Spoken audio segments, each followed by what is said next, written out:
तो ये एक ऐसा प्रोडक्ट है जिसका मैं खुद पर्सनली इतने दिन से वेट कर रही थी।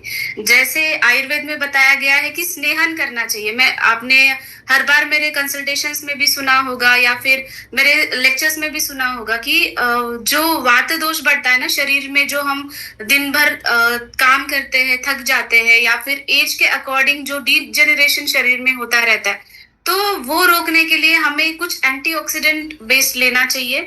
और घी एक ऐसी चीज है कि जो आजकल ओरिजिनल नहीं मिल पाती है कहीं पे भी, क्योंकि मैं खुद इतने दिन से सर्च में थी कि मुझे अच्छा घी कहाँ पे मिलेगा। बट थैंक्स टू डीएक्सएन की हमारे पास एक ओरिजिनल अच्छा क्वालिटी का ऑथेंटिफिकेशन लेके हमारे पास A2 काऊ घी अवेलेबल है। तो ये जो काऊ घी है वो बिलोना मेथड से बनाया गया है। तो बिलोना मेथड जनरली सबको पता होगा, लेकिन फिर भी मैं बताऊंगी। बिलोना मेथड ऐसी मेथड है जो हम ट्रेडिशनली यूज करते आ रहे हैं। ट्रेडिशनली जो हम पहले दही बनाते हैं, जो भी लेडीज जुड़ी हुई है उनको पता होगा कि हम घी घर पे कैसे बनाते हैं। लेकिन घी बनाने से पहले, वो मेथड शुरू करने से पहले हमें वो ध्यान रखना है कि उसका सोर्स क्या है, घी का सोर्सिंग कहाँ से आ रहा है, मतलब दूध का सोर्स कहाँ से आ रहा है, उससे ये शुरुआत होती है। और दूसरा घी बनाने में इम्पोर्टेंट है कि उसका प्रोसेस कितना अच्छे से हम कर रहे हैं और ऑथेंटिफिकेशन के साथ कर रहे हैं। तो ये जो कर्डलिंग जो होती है हमारे यहाँ, तो वो एक बहुत ही अच्छे तरीके से होती है। मेरे गुरु डॉक्टर राजेश सवेरा सर खुद यहाँ पे जाके आए हैं, उन्होंने देखा है। और अगर आपकी इच्छा है तो आप खुद हमारे ये गौशाला में भी मतलब विजिट कर सकते हो, आप खुद दे सकते हो। तो इसमें प्योरली A2 काऊ का ही दूध इस्तेमाल किया जाता है। कर्डलिंग जो होता है वो ट्रेडिशनल पद्धति से, जो दही डाल के फिर उसका दही बनता है, वैसे पद्धति से होता है। लेकिन आपको पता नहीं होगा, अगर आप कमर्शियल घी जो मिलते हैं मार्केट में, जो भी अभी अवेलेबल है, तो मोस्टली लोग ये नेचुरल चीजें नहीं फॉलो करते हैं। वो कर्डलिंग के लिए कुछ साइट्रिक एसिड या कुछ भी एसिड डाल के वो घी उसका कर्ड बनाते हैं। लेकिन यहाँ पे ऐसा नहीं होता, प्रॉपर वो फर्मेंट किया जाता है, वो दही बनता है उसका। और उसके बाद बहुत इंपॉर्टेंट प्रोसेस है उसको मथना। और यहाँ पे होता है जो वुडन का जो चर्नर है, जो ट्रेडिशनली हम यूज करते हैं, घर पे यूज करते हैं, जो वुडन का होता है, वो हाथ से ये मथा जाता है। बहुत सारी जगह पे ऐसा होता है ना कि मशीन्स होते हैं, या फिर मशीन्स उसको बटर मिल्क बनाते हैं और फिर वो बटर निकाला जाता है। तो ऐसा नहीं होता है यहाँ पे हाथ से मथा जाता है। वो आपको भी पता होगा कितना लेबर सेंसिटिव ये वर्क है और कितना ज्यादा टाइम कंज्यूमिंग ये वर्क होता है। तो आपके पास अच्छी क्वालिटी आ जाए, क्योंकि अगर हम देखते हैं कभी हम मशीन का भी यूज करते हैं तो उसके जो नेचुरल न्यूट्रिएंट्स है जो घी में होने चाहिए वो चले जाते हैं। लेकिन अगर हम हाथ से मथते हैं तो उसका एक प्रॉपर टेम्परेचर मेंटेन होता है और उसके जो न्यूट्रिएंट्स हमें चाहिए हमारे शरीर के लिए वो रिटेन रहते हैं। वैसे ही हमें सारे के सारे जो है वो मिलते हैं। तो इसमें ये तो बात बहुत इंपॉर्टेंट है कि ये नेचुरल तरीके से जैसे ट्रेडिशनली घी बनता आ रहा है वैसे भी ये बना है। दूसरी बहुत इंपॉर्टेंट चीज ये है कि हमारे जो काऊ घी है जो क्रुएल्टी फ्री है। क्योंकि यहाँ पे क्या होता है, पहले गाय के बछड़े को दूध दिया जाता है, क्योंकि डॉक्टर राजेश सवेरा सर हमेशा कहते हैं, शुरुआत से कहते आ रहे हैं कि गाय के दूध का अधिकार पहले उसके बछड़े को है। तो उसको पहले दूध पिला के उसके बाद जो दूध मिलेगा उसी से हम ये आगे का प्रोसेस शुरू करते हैं। तो उसमें ये मदर का बॉन्ड भी प्रिजर्व होता है और ये बहुत ही अच्छा क्रुएल्टी फ्री हमें मिल्क मिल रहा है। और ये जो गाय भी है, जो गिर काउज है, जो एक ओपन एनवायरनमेंट में रहती है, खाना खाती है। मतलब इसमें ऐसा नहीं कि आपको कोई इंजेक्शंस दे रहे हैं। आजकल की डेयरी का आपने देखा होगा कि काऊ को ऑक्सीटोसिन दिया जाता है मिल्क प्रोडक्शन बढ़ाने में। तो ऐसा कुछ भी नहीं होता है, जो नेचुरली होते हैं। और इसमें भी आपको पता होगा कि अगर आपको 1 लीटर घी बनाना है तो 25 लीटर्स काऊ मिल्क लगता है। तो आप वो रेशो भी देख सकते हो कि कितना ज्यादा काऊ मिल्क हमें चाहिए होता है हमारा 1 लीटर घी बनाने के लिए।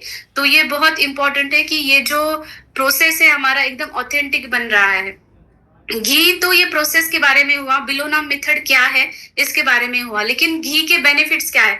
हम घी एज अ टेस्ट या मतलब इसके लिए नहीं खाते हैं। ये हमारा हमारी परंपरा है कि हम ये रोज खानी चाहिए, उसके बेनिफिट्स जो मिलते हैं। जैसे हमारे पास वर्जिन कोकोनट ऑयल था इतने दिन तक, तो आप वर्जिन कोकोनट ऑयल में हमेशा क्लिनिक में भी जब कॉल्स आते हैं तो मैं उनको बताती हूँ सुबह गर्म पानी के साथ आप वर्जिन कोकोनट ऑयल ले, तो आपके जो इंटेस्टाइन है उसका भी अच्छे से स्नेहन होगा, और आपका जिनको कॉन्स्टिपेशन है, इनडाइजेशन है, उनके लिए अच्छा रहेगा। सेम अभी हमारे पास जो काऊ घी आया है, अगर आपने देखा होगा उसका बॉटल, तो उसका अरोमा भी इतना अच्छा है कि आपको ये उसकी प्योरिटी पता चलती है। तो आप वो भी सुबह सुबह गर्म पानी के साथ आप ले सकते हो।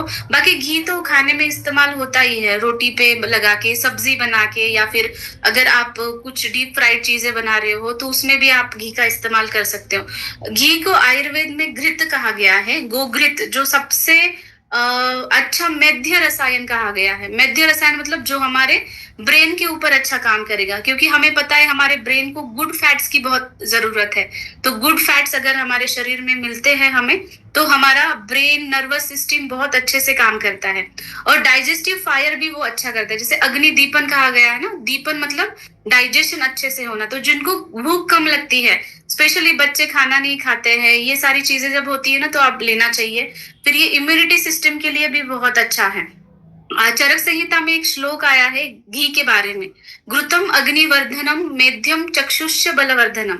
तो ये संस्कृत में है, तो मुझे ऐसा लगता है कि मेरे सेशन में संस्कृत सुन सुन के आप थोड़ा बहुत संस्कृत सीख गए होंगे।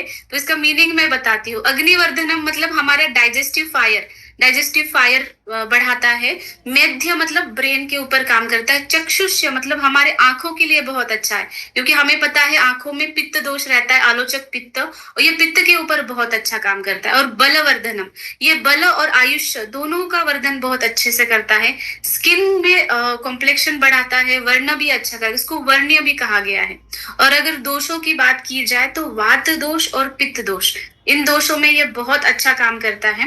गट हेल्थ में जिनको भी क्रॉनिक कॉन्स्टिपेशन है, मोशन साफ नहीं हो रही है, इनको बहुत मतलब ये ले सकते हैं डेली बेसिस पे, 3-4 टाइम ले सकते हैं। वैसे आप डाइट में रोज इसका इस्तेमाल करते ही हैं। बाकी जैसे भी जिनको भी कुछ प्रॉब्लम है वो वैसे ले सकते हैं।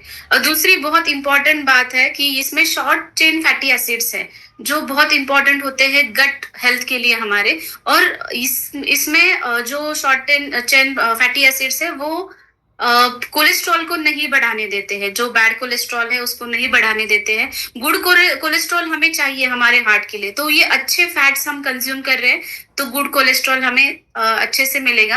एंटी इन्फ्लेमेटरी भी प्रॉपर्टीज है इसके अंदर, मतलब सूजन कम करने की प्रॉपर्टीज है।